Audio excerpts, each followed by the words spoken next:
오늘 읽은 말씀에 근거해서 마태복음 강의 82번째 시간으로 아리마대 요셉의 헌신이라고 하는 제목으로 말씀드리겠습니다. 오늘 읽은 이 말씀에 보면 예수님의 장래에 관한 부분과 또 예수님을 무덤에 누인 후에 종교 지도자들이 가졌던 그런 어떤 생각 그리고 반응에 대해서 우리가 살펴볼 수 있습니다. 근데 특별히 한 인물이 아주 두드러지죠. 오늘 제목에 나와 있는 것처럼 아리마대 요셉이라고 하는 인물이 두드러집니다. 앞부분에서는 간략하게 이 내용에 대해서 정리를 하고 오늘은 주로 요셉에 대해서 살펴보고자 합니다. 우리는 말씀을 읽으면서 예수님의 죽음 이후에 부활이라고 하는 것으로 바로 나아가는 경향이 강합니다. 예수님의 죽음이 가지는 의미도 분명하고 또 예수님께서 부활하시는 것, 그것이 가지는 의미도 또한 또렷합니다. 그러다 보니까 죽음과 부활이라고 하는 이 큰 사건, 그 사이에 놓여 있는 예수님께서 장사 지낸 바 되는 이러한 부분에 대해서는 우리가 많은 관심을 기울이지 않는 경우가 많습니다. 그런데 오늘 본문에 보면 10절을 할애해서 마태가 그 내용을 적고 있습니다. 성경 곳곳에 예수님의 장사에 대한 이야기가 언급이 되고 있습니다. 고린도전서 15장은 부활장으로 알려져 있는데 3절부터 5절을 보면 이런 내용이 나옵니다.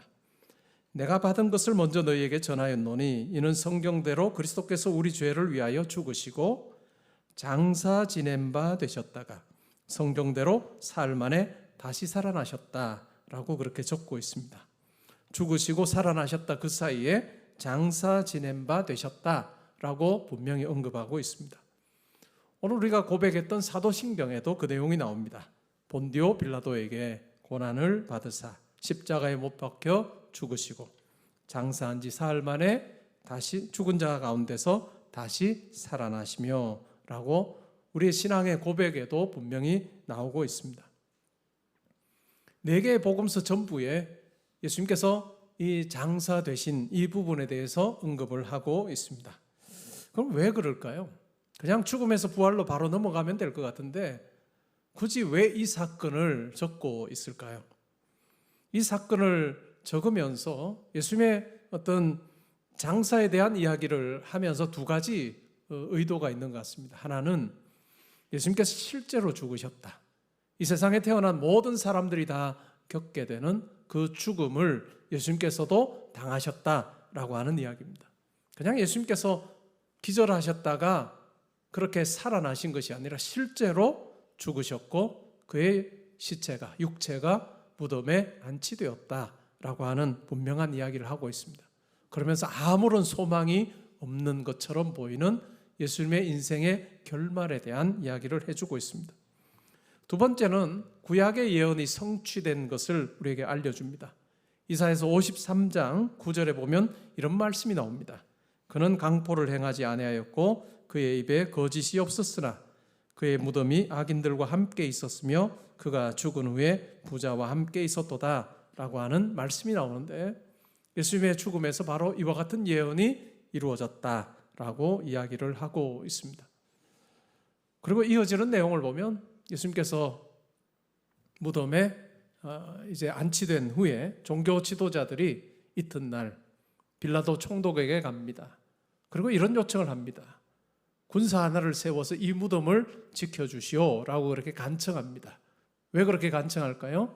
이 예수가 살아있을 때에 자기가 죽은 지 사흘 만에 부활할 거다라고 하는 이야기를 했는데 그 같은 일이 실제로 일어나지는 않을 것 같지만 혹시라도 그의 제자들이 예수의 시체를 훔쳐가고 예수가 이전에 말했던 것처럼 부활했다라고 하면 이전보다 더 혼란스러워질 것 같으니 군사 한 사람을 붙여서 무덤을 지키게 해달라라고 부탁을 합니다.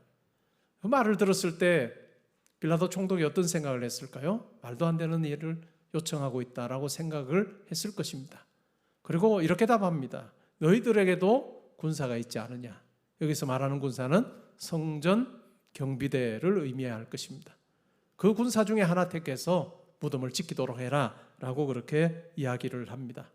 그래서 말한 대로 군사 한 명을 데리고 가서 이 무덤의 돌문을 임봉하고 든든히 지키는 내용이 오늘 우리가 읽은 내용의 마지막 부분입니다. 예수님의 죽음과 부활 사이에 한 인물이 아주 두드러집니다. 그가 바로 제목에 나오는 아리마대 사람 요셉입니다. 이전에도 나오지 않았고 또 이 사건 이후에도 언급되지 아니하는 이 대목에서만 딱 등장하는 인물입니다. 예수님께서 돌아가신 날이 언제일까요? 6월절 절기 중에 안식일이 시작되기 바로 전날입니다. 안식일 준비일에 돌아가셨습니다.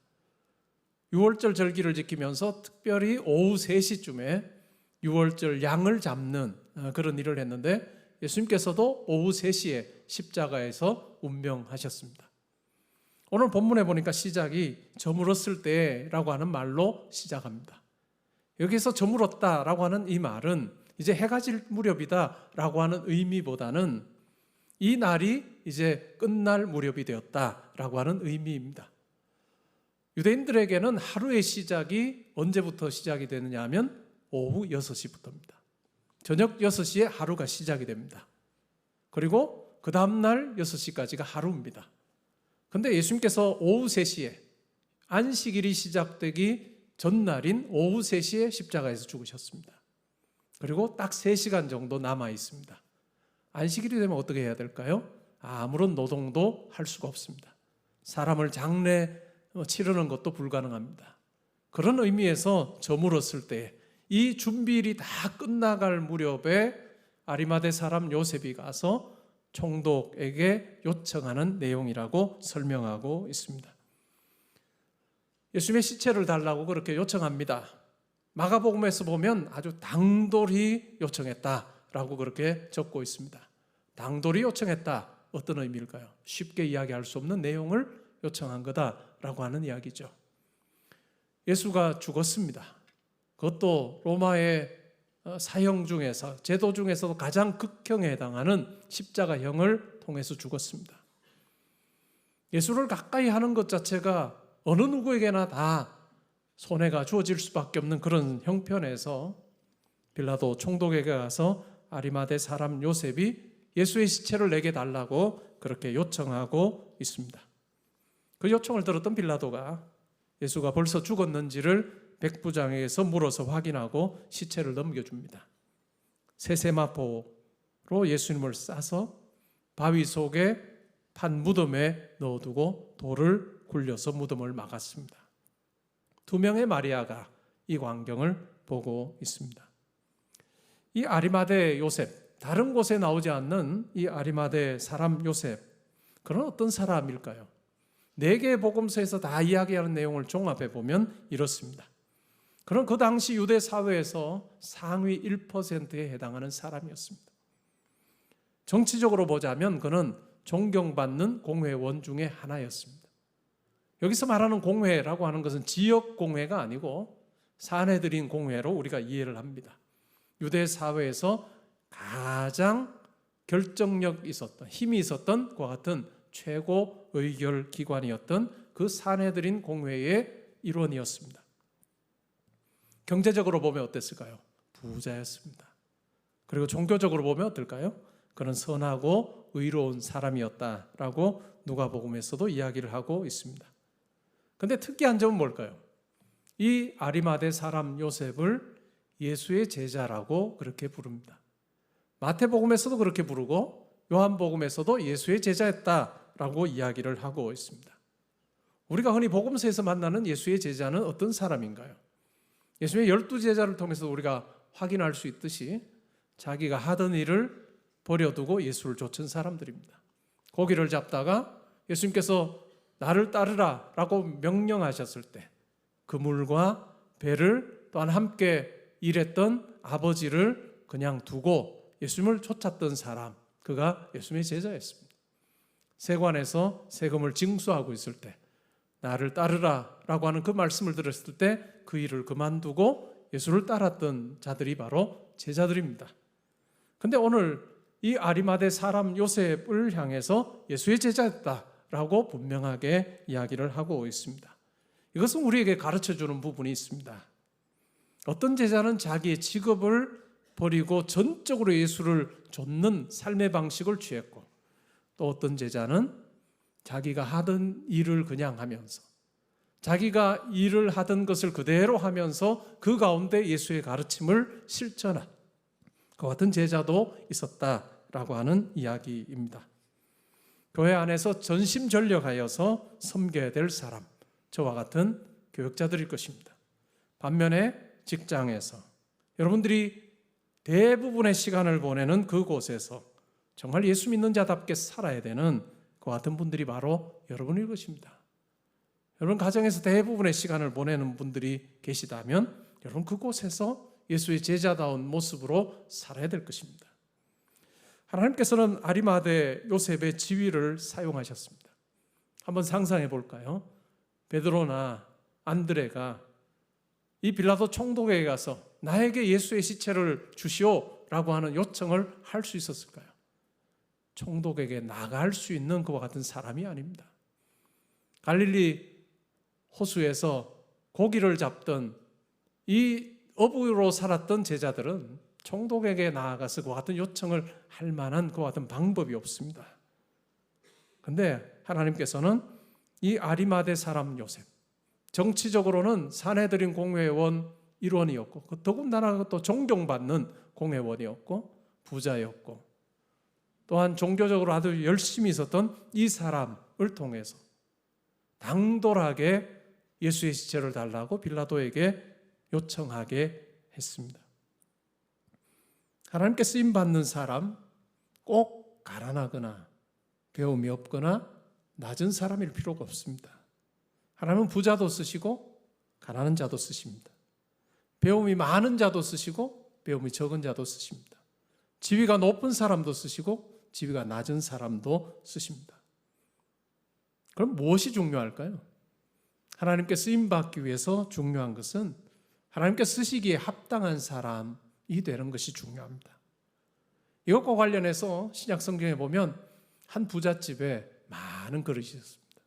여러분 댁에도 아마 그릇이 많을 겁니다. 사람 수보다 훨씬 많을 거예요.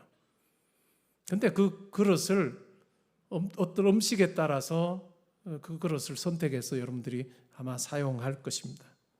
금그릇도 있고 성경에도 보면 은그릇도 있고 나무 그릇도 있고 질 그릇도 있다라고 이야기합니다.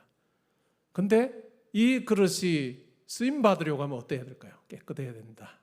깨끗한 그릇이어야 쓰임 받는다라고 그렇게 이야기를 합니다. 저와 여러분이 하나님께 쓰임을 받기 위해서는 꼭 어떤 계층에 속할 필요가 없습니다. 자기 자리에서 합당하게 섬기는 것이 중요합니다.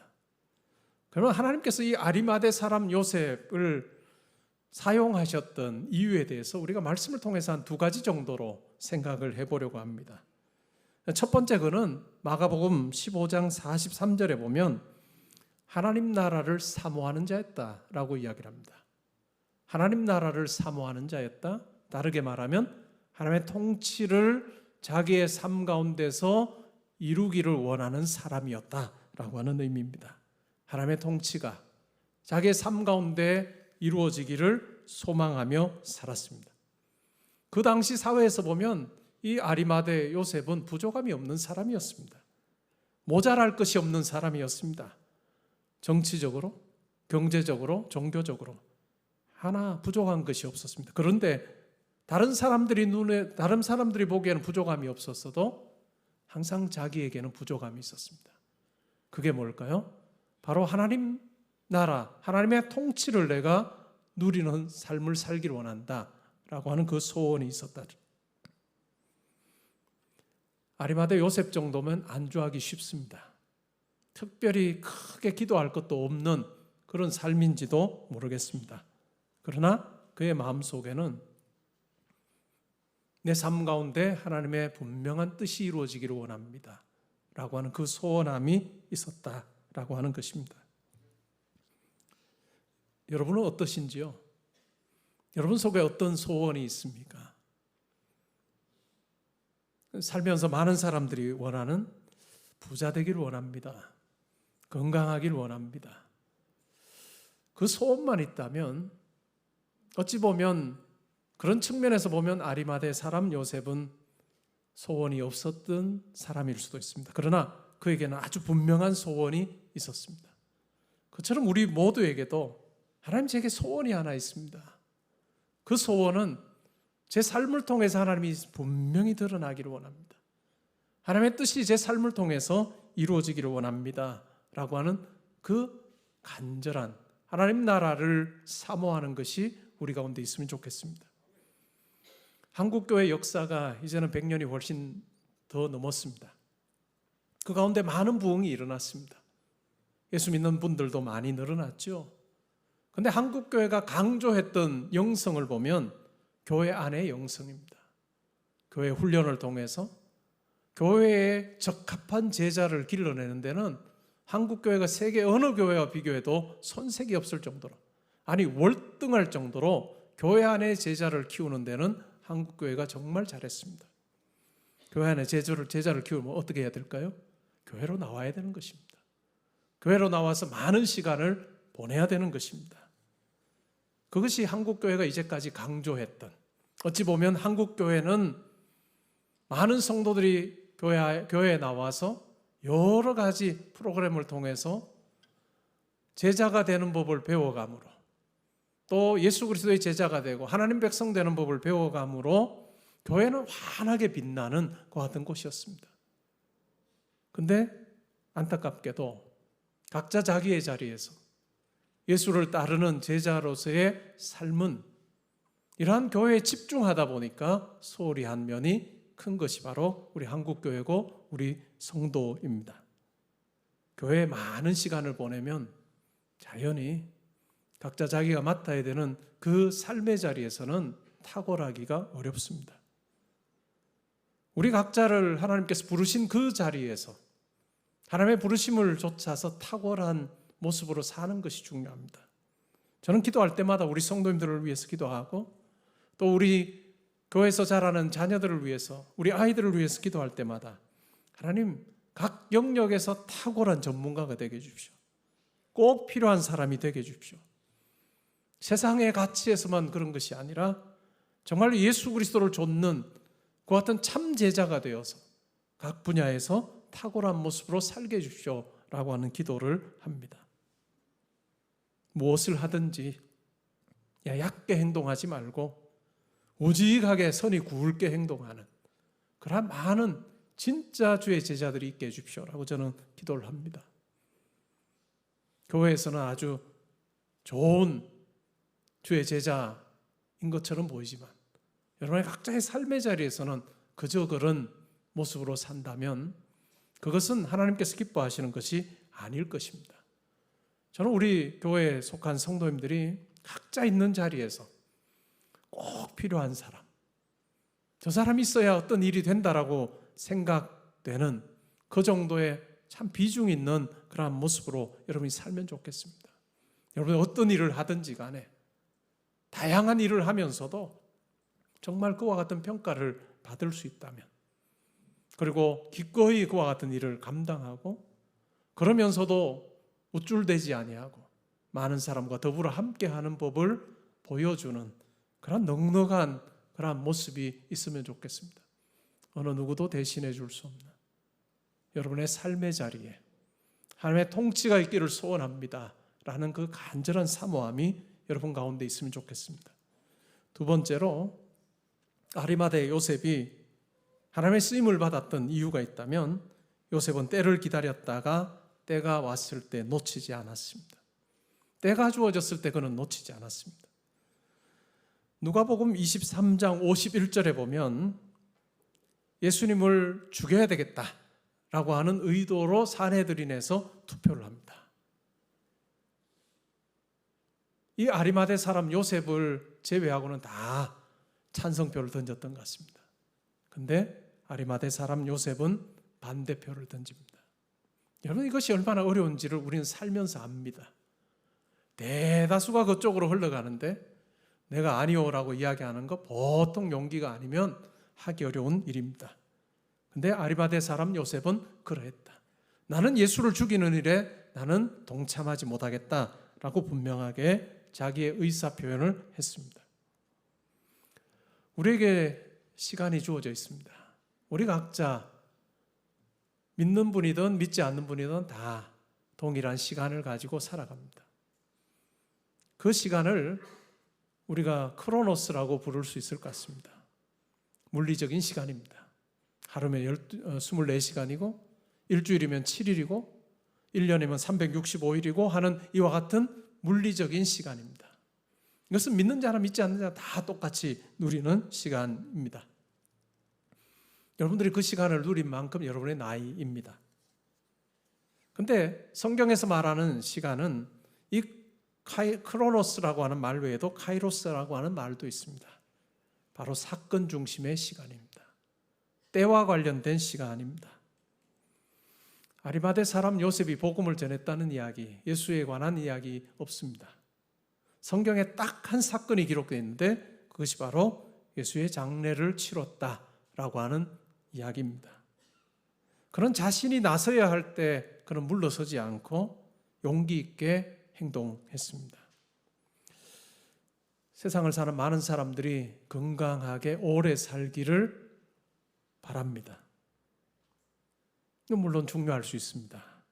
그런데 그것보다 더 중요한 게 뭘까요? 내가 무엇을 하며 사는가라고 하는 것이 더 중요할 것 같습니다.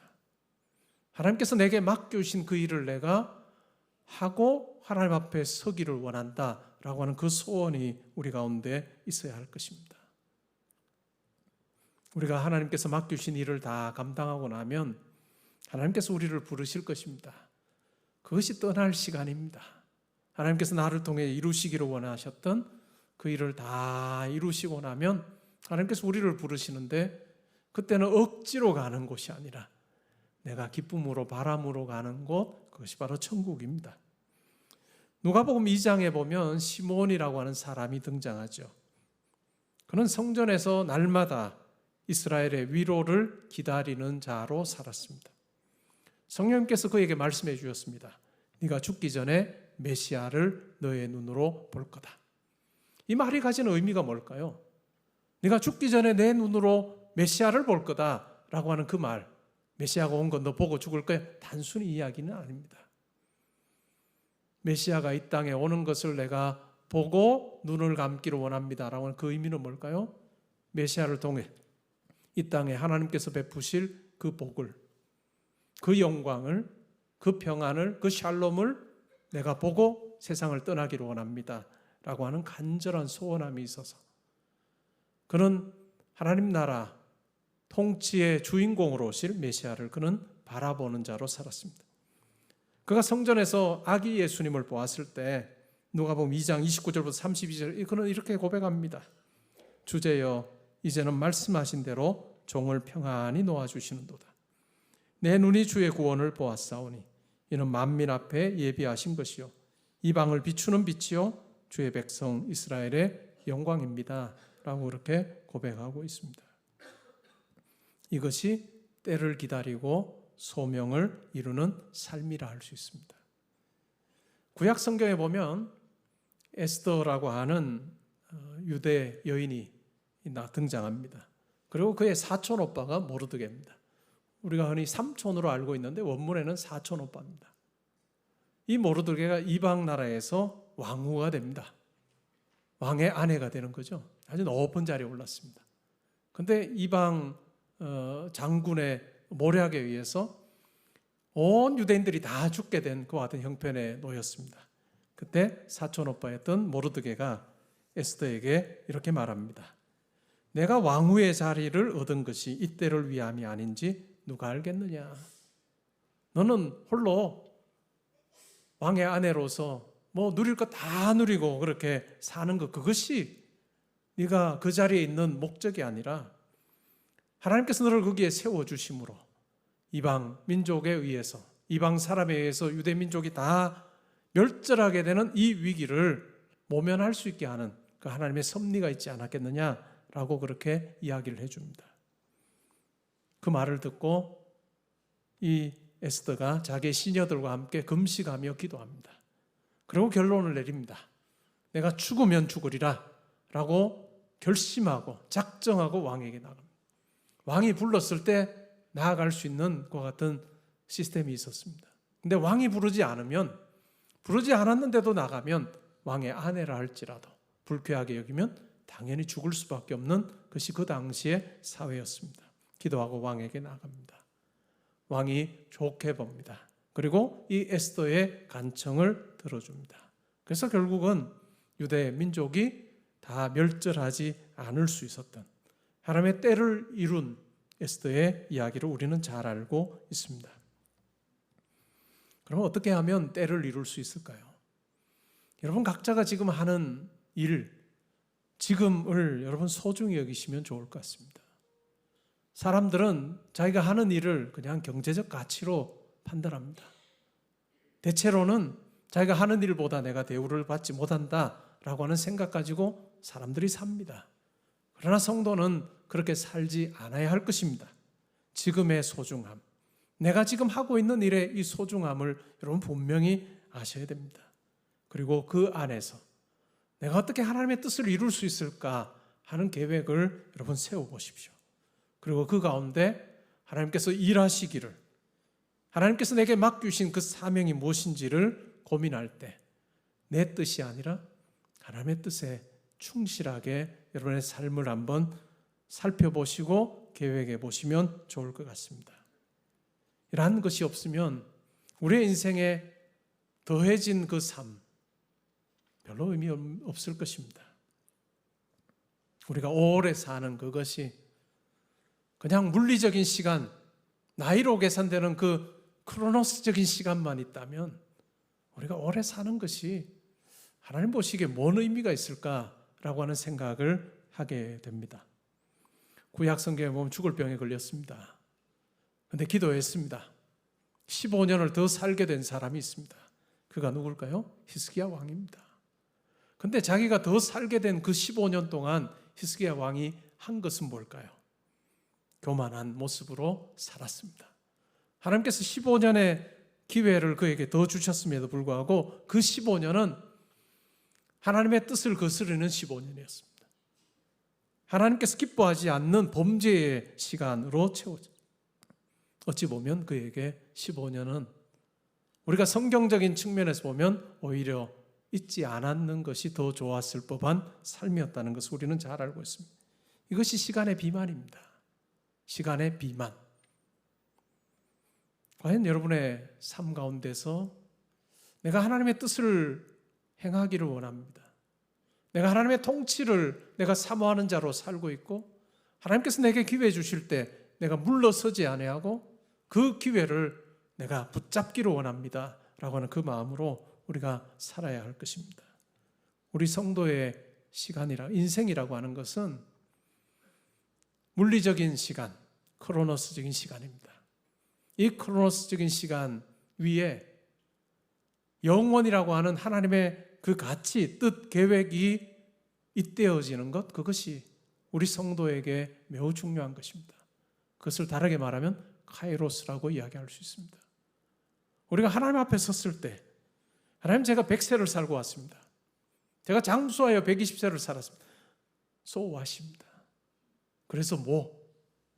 근데 이 크로노스의 길이 가지고 하나님 앞에 나아가는 것이 아니라 하나님께서 저에게 주신 시간 속에서 제가 하나님 나라를 사모하는 자로 살았고 하나님의 뜻을 내가 이루기를 원하는 마음으로 살았고 하나님께서 제게 기회 주실 때 제가 물러서지 않고 순종함으로 하나님 앞에 살았습니다 라고 하는 우리의 카이로스 이야기를 하나님 앞에 올려드릴 수 있다면 하나님께서 우리를 보시면서 기뻐하실 것입니다. 우리에게 기회가 있습니다.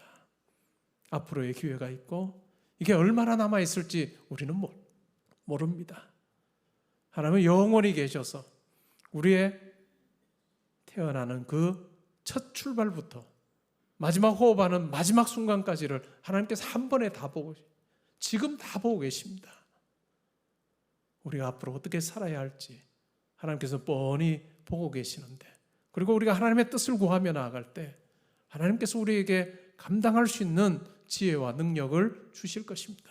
사랑하는 성도 여러분, 오늘 이후에 여러분의 삶에 그냥 크로노스적인 어떤 기도만 채워가는 내가 더 부자 되게 해주십시오, 내가 건강하게 해주십시오 라고 하는 그 크로노스적인 기도로 여러분이 하나님 앞에 나아가기보다 하나님, 제가 하나님의 뜻을 행하며 살기를 원합니다. 제가 하나님의 뜻에 순종하며 살면서 하나님 기뻐하시는 것도 제가 보고 나와 더불어 살아가는 많은 사람들이 참으로 행복해하고 즐거워하는 그것을 내가 눈으로 보며 살기를 소원합니다. 하나님 저에게 지혜 주십시오 라고 하는 마음으로 기도하며 살 때 오늘 이후가 더 복된 삶 될 수 있기를 주님의 이름으로 축복합니다. 아멘.